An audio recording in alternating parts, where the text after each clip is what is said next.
Attention. This broadcast has been brought to you by the Rezus YouTube channel. نور، رنگ، لحظه های زندگی در هنر.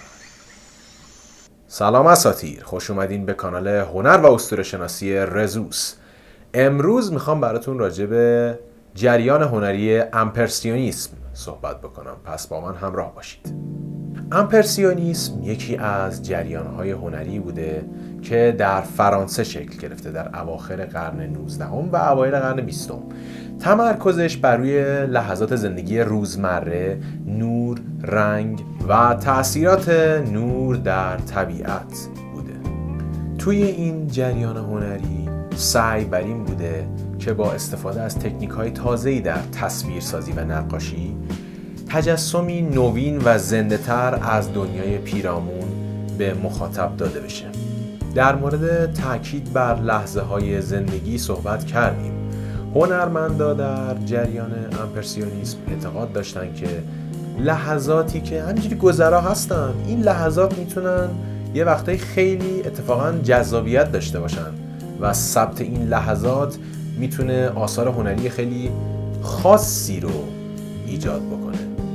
امپرسیونیستا می اومدن از رنگ برای وسیله‌ای برای انتقال احساسات و نشون دادن تأثیرات نور استفاده می‌کردند.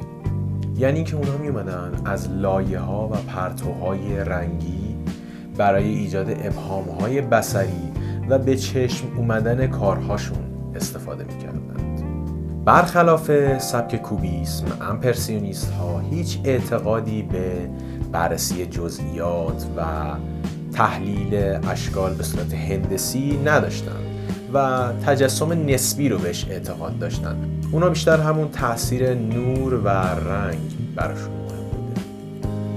تکنیک هایی که امپرسیونیست ها استفاده می‌کردن تکنیک های عجیبی بوده، مثل تکنیک مرموزی، تکنیک نقاشی با برش های ضخیم و همچنین تکنیک انعطاف پذیری در تصویرسازی برای ایجاد اشکال و تصاویر فریبنده. یکی دیگه از ویژگی هایی که امپرسیونیست ها توی این جریان هنری داشتند این بوده که به تغییر فصل خیلی اهمیت میدادن. خب با توجه به اینکه لحظه ها براشون مهم بوده، قطعا تغییر فصل هم مهمه. مثلا چی؟ مثلا رنگ درختان تغییر میکرده، مثلا برگاشون میریخته، مثلا برف و بارون میباریده، یا اینکه نور در فصلهای مختلف تابشش فرق داشته. باز دوباره یکی از چیزایی که به این ثبت لحظات اشاره داره این بوده که امپرسیونیست ها به کشیدن پورتره خیلی علاقه داشتن و سعی داشتن که عواطف و احساسات انسان ها رو در لحظات مختلف به تصویر بکشن، چرا که اعتقاد داشتن این یک زیبایی خاصی داشته. و یکی دیگه از ویژگی های مهمی که این جریان هنری داشته منظر نگاری بوده. مثلا باغ‌ها، رودها، جنگل‌ها و مناظر دیگر رو هنرمندا براشون مهم بوده که به تصویر کشیده بشه. همونجوری که متوجه شدید احساسات، تجربیات شخصی، لحظات ساده روزمره، اینا خیلی اهمیت دارن داخل امپرسیونیسم و محوریت آثاری که با این سبک تولید شدند روی این موضوعات هست. خب الان میخوام براتون یک سری از هنرمندان امپرسیونیست رو معرفی بکنم و همینجوری که معرفی میکنم آثارشون و تصویر خودشون اینجا نمایش داده میشه. کلود یا کلاود مونه، پیر آگوست رنوار، ادوارد منه، برت موریسوت،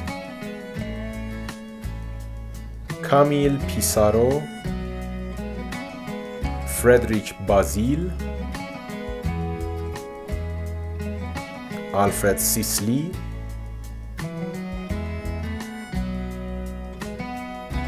ماری کاسات،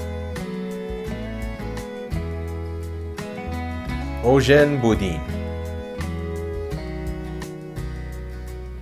خب امیدوارم که از این ویدیو خوشتون اومده باشه. لطفاً برای ویدیوهای بیشتر و مشابه این ویدیو و همچنین برای حمایت از این کانال لطفاً سابسکرایب کنید، زنگوله نوتیفیکیشن رو هم بزنید و ویدیو رو هم لایک کنید.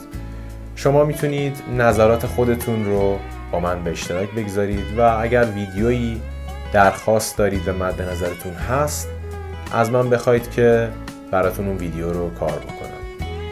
خیلی ممنونم و تا دیداری دیگه.